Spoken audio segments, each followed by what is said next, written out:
आप सभी स्टूडेंट्स का हमारे YouTube चैनल अनंत ज्ञान भाई सज्जन में हार्दिक स्वागत है।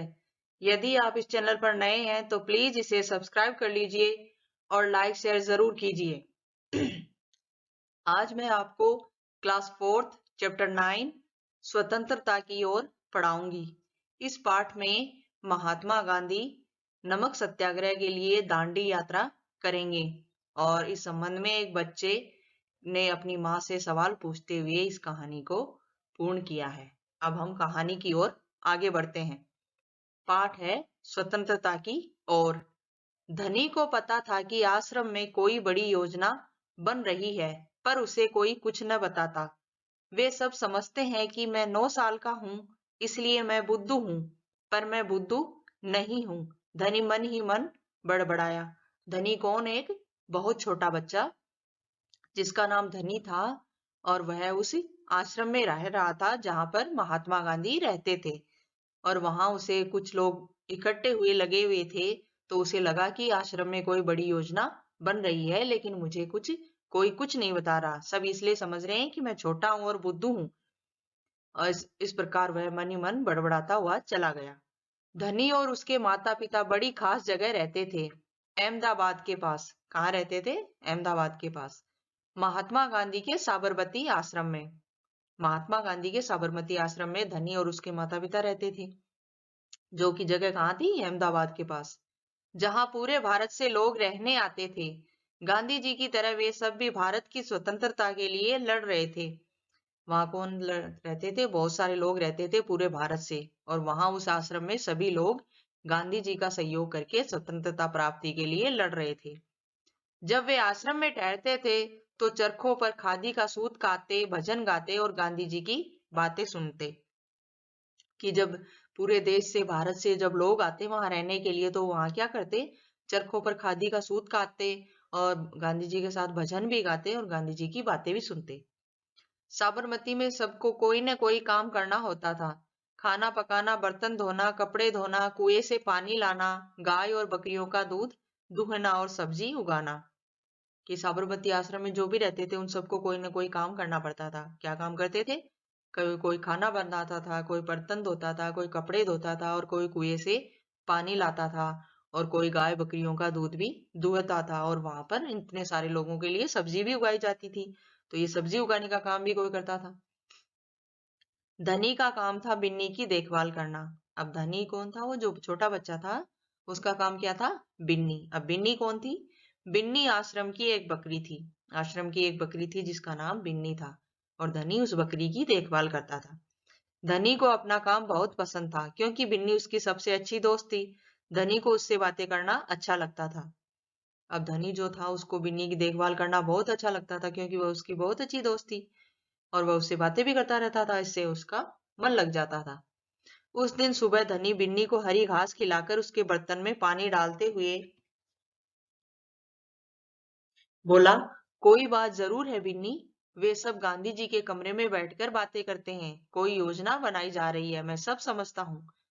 अब जब धनी को पता लगा कि गांधी जी के कमरे में बहुत सारे लोग इकट्ठे हैं और आपस में खुसर फुसर चल रही है, तो धनी ने बिन्नी के पास जाकर कहा कि बिन्नी, कोई वहां योजना चल रही है, कोई प्लान बन रहा है वहां पर, और मैं सब समझता हूँ, मैं छोटा बच्चा थोड़ी हूँ। बिन्नी ने घास चबाते हुए सिर हिलाया, और बिन्नी जो बकरी थी उसने घास चबाते हुए सिर हिला दिया, जैसे कि वह उसकी बात समझ रही हो। धनी को भूख लगी। कूदती फांदती बिन्नी को लेकर वह रसोई घर की तरफ चला। अब धनी को भूख लगा, इतने में तो भूख लगी, तो वह रसोई घर की तरफ खाना खाने के लिए चल दिया। उसकी माँ चूल्हा फूंक रही थी और कमरे में धुआं भर रहा था। अब वहां धनी की माँ क्या कर रही थी? चूल्हा फूंक रही थी, मतलब चूल्हा जला रही थी, और सारे कमरे में धुआं भर रहा था और वह खाना बना रही थी। अम्मा, क्या गांधी जी कहीं जा रहे हैं? उसने पूछा। तो उसने अपनी माँ से पूछा कि अम्मा, क्या गांधी जी कहीं जा रहे हैं? तो खांसते हुए माँ बोली, वे सब यात्रा पर जा रहे हैं। धुएं के कारण खांसी आती है ना, तो वो खांसते हुए बोली, माँ वे सब यात्रा पर जा रहे हैं। यात्रा? कहाँ जा रहे हैं? धनी ने सवाल किया। तो धनी ने पूछा कि कौन सी यात्रा और कहाँ जा रहे हैं? तो उसकी माँ ने बताया, समुद्र के पास कहीं। अब सवाल पूछना बंद करो और जाओ यहाँ से। धनी अम्मा जरा गुस्से से बोली, पहले मुझे खाना पकाने दो। अब जब धनी ने अपनी माँ से सवाल पूछे कि कौन सी यात्रा पर जा रहे हैं, कहाँ जा रहे हैं, तो उसने कहा कि समुद्र के पास कहीं जा रहे हैं, लेकिन उसकी माँ जब वो चूल्हे फूंक रही थी तो वहां धुआं हो रहा था, उससे उसे गुस्सा आ रहा था, झुंझलाहट आ रही थी। तब उसने कहा कि सवाल पूछना बंद करो और तुम यहाँ से जाओ, और गुस्से में बोला कि मुझे पहले खाना पकाने दो, उसके बाद में बातें करेंगे। धनी सब्जी की क्यारियों की तरफ निकल गया, जहां बूढ़ा बिंदा आलू खोद रहा था। बिंदा चाचा धनी उनके पास बैठ गया। आप भी यात्रा पर जा रहे हैं क्या? अब उसने उस बूढ़े बिंदे से कहा कि बिंदा चाचा, क्या आप भी यात्रा पर जा रहे हैं? तब बिंदा ने सिर हिलाकर मना किया। तब उसने कहा कि नहीं, मैं तो नहीं जा रहा। उसके कुछ बोलने से पहले धनी ने उतावले होकर पूछे कि कौन जा रहे हैं, कहाँ जा रहे हैं और क्या हो रहा है। अब बिंदा चाचा उसे कुछ बताते उससे पहले ही अपने उतावलेपन में धनी ने बिंदा चाचा से पूछा कि कौन कौन जा रहे हैं और कहाँ जा रहे हैं और क्यों जा रहे हैं और क्या होगा वहां। बिंदा ने खोदना रोक दिया और कहा, तुम्हारे सब सवालों के जवाब दूंगा, पर पहले इस बकरी को बांधो, मेरा सारा पालक चबा रही है। तब उसने कहा कि मैं तुम्हारे सब सवालों के जवाब दूंगा, लेकिन पहले अपनी बकरी को बांध दो, क्योंकि ये सारी सब्जी खा जाएगी।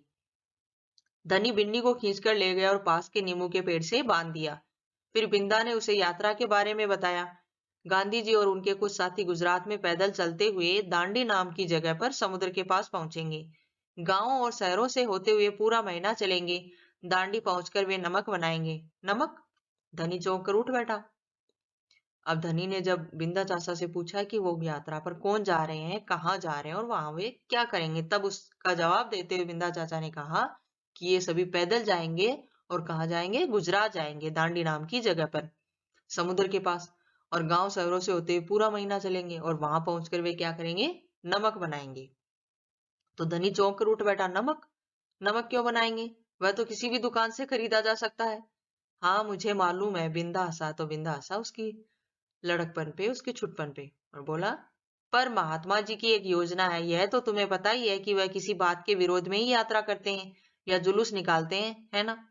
तब बिंदा चाचा ने धनी से कहा कि जब भी महात्मा गांधी कोई कदम उठाते हैं या फिर कोई पैदल यात्रा करते हैं, तो वो किसी बात के विरोध में करते हैं, ताकि उनको वो बात उन्हें पसंद नहीं आई या वो देश के हित में ना होती है, तभी वो ऐसा करते हैं। तब उसने कहा, हाँ बिल्कुल सही है, मैं जानता हूँ वे ब्रिटिश सरकार के खिलाफ सत्याग्रह के जुलूस निकालते हैं, जिससे कि उनके खिलाफ लड़ सकें और भारत स्वतंत्र हो जाए। पर नमक को लेकर विरोध क्यों कर रहे हैं, यह तो समझदारी वाली बात नहीं है। तब वो धनी बोला कि हाँ, मैं ये सब जानता हूँ कि महात्मा गांधी जी ब्रिटिश सरकार के खिलाफ सत्याग्रह के जुलूस निकालते हैं और उनके खिलाफ लड़ते हैं, ताकि हमारा भारत स्वतंत्र हो जाए, लेकिन वो नमक का विरोध क्यों कर रहे हैं? तब वो बोला, बिंदा चाचा बोला, बिल्कुल धनी, क्या तुम्हें पता है कि हमें नमक पर कर देना पड़ता है? तब बिंदा चाचा ने कहा कि वे नमक का विरोध इसलिए कर रहे हैं क्योंकि हमें नमक पर टैक्स देना पड़ता है।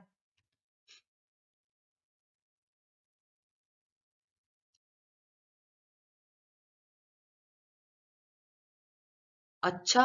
धनी हैरान रह गया। ये बात सुनकर धनी अचंभित हो गया और बोला, अच्छा, नमक की जरूरत सभी को है, इसका मतलब है कि हर भारतवासी गरीब से गरीब भी यह कर देता है। तो उसने कहा, बिंदा चाचा ने आगे समझाया, बोला कि नमक तो सभी की जरूरत होती है, तो अब नमक तो हर भारतवासी को चाहिए, चाहे वो गरीब से गरीब हो, लेकिन उसको भी टैक्स देना पड़ता है। जब उसके पास हो ही ना, तो वो नमक कहाँ से यूज मिलेगा? लेकिन यह तो सरासर अन्याय या धनी की आंखों में गुस्सा था। तब उसने कहा कि यह तो अन्याय वाली बात हो गई, और वो गुस्से से बोला, हाँ यह अन्याय है, इतना ही नहीं, भारतीय लोगों को नमक बनाने की मनाही है। तब उसने कहा कि अन्याय तो है, लेकिन इसके साथ उन्होंने क्या किया? ब्रिटिश सरकार ने कहा कि तुम भारतीय लोग नमक नहीं बना सकते। महात्मा जी ने ब्रिटिश सरकार को कर हटाने को कहा, पर उन्होंने यह बात ठुकरा दी। इसलिए उन्होंने निश्चय किया कि वे दांडी चलकर जाएंगे और समुद्र के पानी से नमक बनाएंगे। अब बिंदा चाचा ने आगे कहा कि महात्मा गांधी ने ब्रिटिश सरकार से कहा कि तुम ये, हम नमक तो नहीं बनाएंगे, लेकिन तुम लोग ये टैक्स हटा दो, अथा कर हटा दो, तो हम लोग ये नमक बनाने का काम नहीं करेंगे। लेकिन उन्होंने जब उनकी बात नहीं मानी, तो महात्मा गांधी ने निश्चय किया कि वे दांडी जाएंगे और समुद्र के पानी से वहीं नमक बनाएंगे। 1 महीने तक पैदल चलेंगे। धनी सोचकर परेशान हो रहा था, गांधी जी तो थक जाएंगे, वे दांडी बस या ट्रेन से क्यों नहीं जा सकते? जब उसने सुना कि दांडी यात्रा वो पैदल ही कर रहे हैं, तब उसने कहा कि 1 महीने तक पैदल चलना पड़ेगा, तो गांधी जी तो बहुत थक जाएंगे। तो वो सोचा कि वह गांधी जी दांडी यात्रा बस या ट्रेन से क्यों नहीं जा सकते? तब बिंदा चाचा ने कहा, क्योंकि यदि वे इस लंबी यात्रा पर दांडी दांडी तक पैदल चलकर जाएंगे, तो यह खबर फैलेगी और अखबारों में फोटो छपेगी, रेडियो पर रिपोर्ट जाएगी और पूरी दुनिया के लोग यह जान जाएंगे कि हम अपनी स्वतंत्रता के लिए लड़ रहे हैं और ब्रिटिश सरकार के लिए यह बड़ी शर्म की बात होगी। तब उसने बिंदा चाचा ने धनी को समझाया कि वे पैदल इसलिए जाना चाहते हैं ताकि सभी भारतवासियों को इस बात का पता चले, अखबारों में इसकी फोटो आए, रेडियो पर रिपोर्ट जाएगी और सभी लोग ये जान जाएंगे कि हम लोग अपनी स्वतंत्रता के लिए लड़ रहे हैं ताकि बड़ी से बड़ी संख्या में हमारा सहयोग हो। गांधी जी बड़े ही अक्लमंद हैं, है ना? धनी की आंखें चमकी। तब वो बोला कि गांधी जी तो इससे बहुत ज्यादा अक्लमंद है, बहुत ज्यादा चालाक और होशियार है, तभी तो वो ऐसा करते हैं। बिंदा ने हंसकर कहा, हाँ वह तो है ही। तब बिंदा चाचा ने कहा कि हाँ वो तो है ही, बहुत ही होशियार। दोपहर को जब आश्रम में थोड़ी शांति छाई, धनी अपने पिता को ढूंढने निकला। वह एक पेड़ के नीचे बैठकर चरखा काट रहे थे।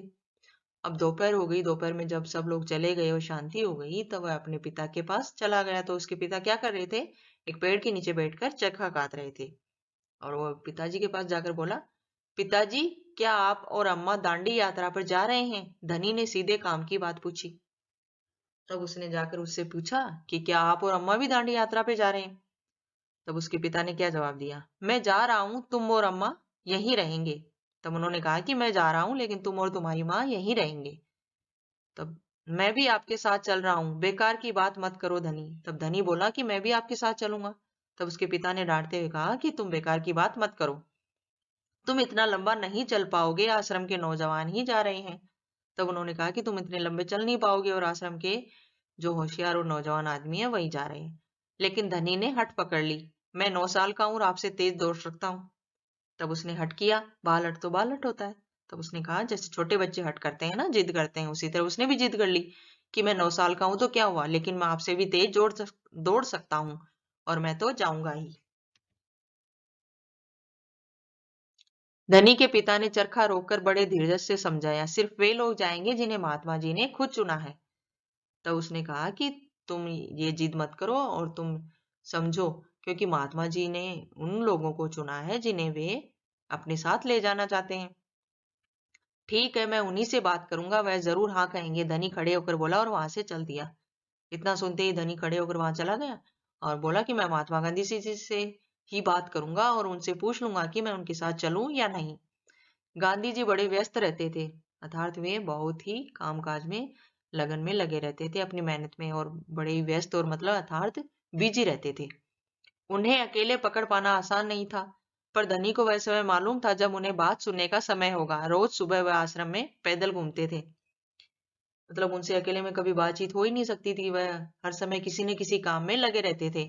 लेकिन धनी वह जहां उस आश्रम में रहता था, तब उसे पता था कि मुझे मालूम है कि महात्मा गांधी जी को कब समय मिलता है और कब उनसे बातचीत हो सकती है। और उसे पता था कि रोज सुबह जब वो आश्रम में पैदल घूमते हैं तब उनके पास मेरी बात सुनने का समय होगा। अगले दिन जैसे ही सूरज निकला, धनी बिस्तर छोड़कर गांधी जी को ढूंढने निकला। वे गौशाला में गायों को देख रहे थे, फिर वह सब्जी के बगीचे में मटर और बंद गोभी देखते हुए बिंदा से बात करने लगे। धनी और बिन्नी लगातार उनके पीछे पीछे चल रहे थे।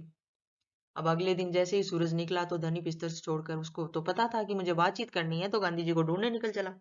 तो उसने देखा कि वे गौशाला में गायों को देख रहे हैं, फिर वह सब्जी के बगीचे में चले गए, वहां मटर और बंद गोभी देख रहे हैं और बिंदा से बात कर रहे हैं। तब उसने अपनी बकरी जो बिन्नी थी ना, बिन्नी नाम की, उसको लेकर वह उनके पीछे पीछे चल पड़ा। अंत में गांधी जी अपनी झोपड़ी की ओर चल पड़े। बरामदे में चरखे के पास बैठकर उन्होंने धनी को पुकारा, यहाँ आओ बेटा। और जब उन्हें पता चला कि धनी मेरे पीछे पीछे आ रहा है, तब वे बरामदे में जाकर बैठ गए और बैठकर उन्होंने धनी को बुलाया और कहा कि यहाँ आओ मेरे पास। धनी दौड़कर उनके पास पहुंचा, बिन्नी भी साथ में कूदती हुई आई। अब जब धनी उनके दौड़ के पास पहुंच गया, तो वो बिन्नी जो बकरी थी, जो धनी के पास रहती थी, साथ रहती थी, वह भी उसके पीछे पीछे कूदती हुई चली गई। तुम्हारा नाम क्या है बेटा? ये महात्मा गांधी ने पूछा। तो उसने कहा, धनी बापू। बापू कहते हैं ना महात्मा गांधी को। तो उन्होंने उसने कहा कि बापू मेरा नाम धनी है। और यह तुम्हारी बकरी है? तो उन्होंने पूछा कि यह तुम्हारी बकरी है? जी हाँ, यह मेरी दोस्त बिन्नी है, जिसका दूध आप रोज सुबह पीते हैं। धनी गर्व से मुस्कुराया, मैं इसकी देखभाल करता हूँ। तब उसने कहा कि जी हाँ, यह मेरी दोस्त बिन्नी है, जिसका दूध आप रोज सुबह पीते हैं, मतलब इसी का दूध निकाल के हम देते हैं आपको, जो आप पीते हो। और इस बार प्रकार की बात सुनकर धनी बहुत ही गर्वान्वित हुआ, कि उसके मतलब बहुत खुश हुआ कि मैं इसकी देखभाल करता हूँ। उन्होंने कहा बहुत अच्छा। गांधी जी ने हाथ हिलाकर कहा, अब यह बताओ कि धनी तुम और बिन्नी सुबह से मेरे पीछे क्यों घूम रहे हो? तब उन्होंने कहा, ये तो बहुत ही अच्छी बात है कि मैं इसका दूध पीता हूँ, लेकिन तुम अब ये बताओ कि तुम और बिन्नी मेरे पीछे क्यों घूम रहे हो? तब उसने कहा, मैं आपसे कुछ पूछना चाहता था। धनी थोड़ा घबराया, क्या मैं आपके साथ दांडी चल सकता हूँ? हिम्मत करके उसने कह डाला। अब धनी थोड़ा घबराया, लेकिन जब उसने हिम्मत की और सोचा कि मुझे पूछना ही तो है तो मैं कह ही दूं, तो उसने कहा कि क्या मैं आपके साथ दांडी चल सकता हूँ? गांधी जी मुस्कुराए। उसकी यह बात सुनकर गांधी जी बड़े प्रसन्न हुए और मन ही मन मुस्काए, और उन्होंने क्या कहा, तुम अभी छोटे हो बेटा, दांडी तो बहुत दूर है, सिर्फ तुम्हारे पिता जैसे नौजवान ही मेरे साथ चल पाएंगे। तब उन्होंने कहा कि तुम तो अभी बहुत छोटे हो और बहुत छोटी तुम्हारी उम्र है और तुम इतना दूर चल नहीं पाओगे, लेकिन तुम्हारे पिता हैं, वे नौजवान हैं और वे मेरे साथ चल पाएंगे और इतनी दूर की यात्रा भी तय कर लेंगे। पर आप तो नौजवान नहीं है, धनी बोला, आप नहीं थक जाएंगे? तब उस धनी ने, जब महात्मा गांधी ने उन्हें कहा कि मैं नौजवान आदमियों को अपने साथ ले जा रहा हूं, तो धनी ने क्या कहा कि आप तो नौजवान नहीं है, क्या आप इतनी दूर चलेंगे तो थक नहीं जाएंगे? तब महात्मा गांधी ने कहा, मैं बहुत अच्छे से चलता हूँ। गांधी जी ने कहा, मैं भी बहुत अच्छे से चलता हूँ। धनी भी अड़ गया। जब उन्होंने कहा कि मैं बहुत अच्छे से चलता हूँ, तो धनी भी जिद करने लग गया कि मैं भी बहुत अच्छे से चलता हूँ।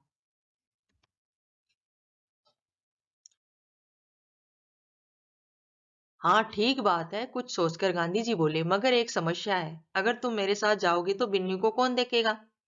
इतना चलने के बाद मैं तो कमजोर हो जाऊंगा, इसलिए जब मैं वापस आऊंगा तो मुझे खूब सारा दूध पीना पड़ेगा, जिससे कि मेरी ताकत लौट आए। तब गांधी जी ने कहा कि ये तो जिद करने लगे हैं, इसे किस प्रकार समझाऊं? तो उन्होंने बातें बनाई और कहा कि ठीक बात है, चलो कोई बात नहीं, लेकिन मैं तुम्हें साथ तो ले चलूंगा, लेकिन एक समस्या है, अगर तुम मेरे साथ जाओगे तो बिन्नी को कौन देखेगा? बिन्नी कौन? जो बकरी थी। क्योंकि इतना चलने के बाद मैं तो कमजोर हो जाऊंगा, इसलिए जब मैं वापस आऊंगा तो मुझे खूब सारा दूध पीना पड़ेगा, जिससे कि मेरी ताकत लौट आए। और तुम कहते हो ना, तुम बिन्नी की देखभाल करते हो, अगर तुम इसकी देखभाल नहीं करोगे तो मैं दूध कहाँ से पीऊंगा? यह बात तो ठीक है, बिन्नी तभी खाती है जब मैं उसे खिलाता हूँ। धनी ने प्यार से बिन्नी का सिर सहलाया, और सिर्फ मैं जानता हूँ कि इसे क्या पसंद है। जब महात्मा गांधी ने बिन्नी को कहा कि तुम चले जाओगे मेरे साथ, तो बिन्नी की देखभाल कौन करेगा, और इसकी देखभाल नहीं होगी तो मैं दूध भी नहीं पी पाऊंगा। तब उसने कहा कि हाँ नहीं, ये बात तो ठीक है आपकी, ये बिन्नी तभी खाती है जब मैं इसे खिलाता हूँ। तब फिर तो मैं जानता हूँ इसे क्या क्या पसंद है। तब गांधी जी ने कहा, बिल्कुल सही, तो क्या तुम आश्रम में रहकर मेरे लिए बिन्नी की देखभाल करोगे? गांधी जी ने प्यार से बोले। गांधी जी प्यार से बोले। तब गांधी जी ने उसको, धनी को कहा कि यह बात तो बिल्कुल सही है, क्योंकि तुम इसकी देखभाल करते हो और तुम्हें ही पता है कि ये क्या क्या खाती है, तो तुम मेरे लिए आश्रम में रह के इसकी देखभाल करो। तो उसने क्या कहा, जी हाँ करूंगा। धनी बोला, बिन्नी और मैं आपका इंतजार करेंगे। इस तरह फिर गांधी जी ने धनी को समझाया और उसको कहा कि तुम बकरी की देखभाल करो, बिन्नी की देखभाल करोगे तो तुम यहीं रहना उचित है। तब उसने क्या कहा कि हाँ जी हाँ, मैं जैसा आप कहते हैं मैं वैसा ही करूंगा, और बिन्नी और मैं आपका इंतजार जरूर करेंगे। ये कहानी लिखी हुई है सुभद्रा सेन गुप्ता की। अब आगे इसके क्वेश्चन आंसर।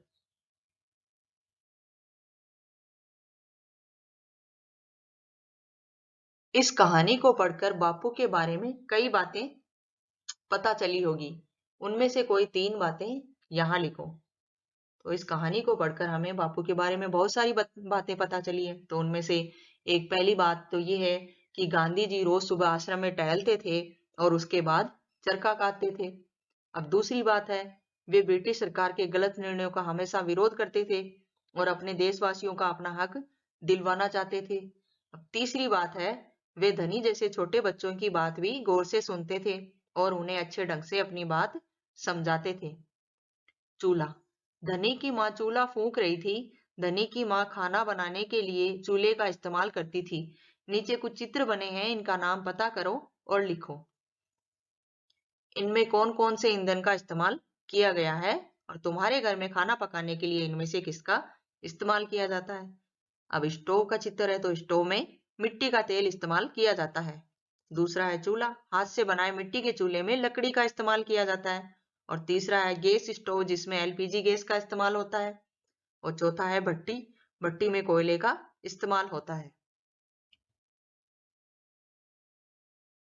कहानी से आगे। नीचे कहानी में आए कुछ शब्द लिखे हैं, कक्षा में 4-4 के समूह में एक एक चीज के बारे में पता करो। पहला है स्वतंत्रता, सत्याग्रह, खादी और चरखा। तो स्वतंत्रता क्या है? अपने देश में आजादी के साथ रहना, किसी दूसरे देश का हस्तक्षेप न करना। सत्याग्रह, सत्य के लिए आग्रह अर्थात सही बात मनवाने के लिए हट करना। खादी, चरखे पर सूत काटकर बनाया गया घरेलू मोटा कपड़ा। चरखा, सूत या धागा काटने का लकड़ी का एक उपकरण। आगे की कहानी। गांधी जी ने धनी से कहा, क्या तुम आश्रम में रहकर मेरे लिए बिन्नी की देखभाल करोगे? धनी ने गांधी की बात मान ली। जब गांधी जी दांडी यात्रा से लौटे होंगे तब आश्रम में क्या क्या हुआ होगा? आगे की कहानी सोचकर लिखो। इसका उत्तर है, जब गांधी जी दांडी यात्रा से लौटे होंगे तब आश्रम में उनका भव्य स्वागत हुआ होगा और आश्रम के लोग उनसे दांडी यात्रा के बारे में पूछे होंगे और गांधी जी ने तब उन्हें सब कुछ बताया होगा। कहानी से कह, धनी ने गांधी जी से सुबह के समय बात करना क्यों ठीक समझा होगा? क्योंकि गांधी जी आश्रम में रोज सुबह पैदल घूमते थे, इस समय उनसे मिलना आसान था। दिन में उन्हें अकेले पकड़ पाना बहुत मुश्किल था। खैर, धनी बिन्नी की देखभाल कैसे करता था? धनी बिन्नी को हरी हरी घास खिलाता था, उसके बर्तन में पानी डालता था, उसके आश्रम में घुमाता था और उससे बातें करता था। गए, धनी को यह कैसे महसूस हुआ होगा कि आश्रम में कोई योजना बनाई जा रही है? तो गांधी जी के कमरे में लोगों को गंभीर मुद्रा में देखकर बातें और सलाह मशुरा करते हुए धनी को ऐसा लगा होगा कि वे कोई योजना बना रहे हैं।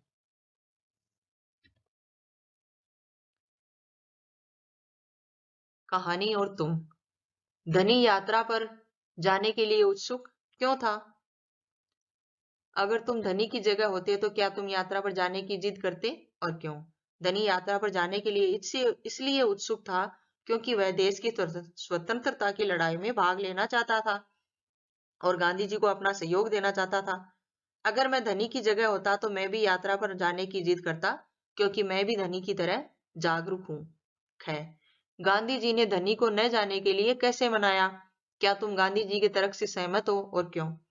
गांधी जी ने धनी से कहा कि वह उनके लिए बिन्नी की देखभाल करे, जिससे कि दांडी से लौटकर आने के बाद वह उसका खूब सारा दूध पीकर ताकतवर महसूस करे। धनी को गांधी जी की यह बात बिल्कुल जच गई और वह रुक गया। हाँ, मैं गांधी जी के तर्क से सहमत हूँ। आश्रम के सभी लोगों को कोई न कोई काम करना होता है। धनी बिन्नी की देखभाल करने के लिए आश्रम में रह गया। बिन्नी की देखभाल करना भी एक काम था। ताकत के लिए गांधी जी ने कहा, जब मैं वापस आऊंगा तो मुझे खूब सारा दूध पीना पड़ेगा, जिससे कि मेरी ताकत लौट आए। बताओ, खूब सारी ताकत और अच्छी सेहत के लिए तुम क्या क्या खाओगे और पियोगे? चटपटी अंकुरित दाल, मीठा दूध, गरम समोसे, रसीले आम। तो इनमें से अच्छी खूब सारी ताकत और अच्छी सेहत के लिए हम अंकुरित दाल, मीठा दूध, रसीला आम, मक्का की रोटी, आइसक्रीम, दाल, साग, शरबत आदि सब खाएंगे। विशेषता के शब्द। अभी तुमने जिन खाने पीने की चीजों के नाम पढ़े उनकी विशेषता बता रहे हैं ये शब्द। चटपटी, मीठा, गरम, ठंडा, कुरकुरी। तो नीचे लिखी चीजों की विशेषता बताने वाले शब्द सोचकर लिखो। गर्मा गर्म हलवा, हरे भरे पेड़, थोड़ा नमक, लाल चींटी, सफेद पत्थर, नया कुर्ता, पुराना चश्मा, तिरंगा झंडा, चांद की बिंदी। नीचे लिखी शब्दों पर यहाँ लगाओ। धुआं, कुआं, फूंक, कहाँ, स्वतंत्र, बांध, माँ, गांव, बंद गोभी, इंतजार, पसंद। किसकी जिम्मेदारी? धनी को बिन्नी की देखभाल करने की जिम्मेदारी दी गई थी। इनकी क्या क्या जिम्मेदारियां थी? माँ और पिता। बिंदा, माँ आश्रम के लोगों के लिए खाना बनाती थी। पिता चरखा काट कर धागा बनाते थे और बिंदा आश्रम में तरह तरह की सब्जियां उगाता था। इसी के साथ हमारी क्लास यहीं समाप्त हुई। आज का वीडियो आपको कैसा लगा प्लीज कमेंट करके जरूर बताइए और लाइक शेयर एवं सब्सक्राइब जरूर कीजिएगा।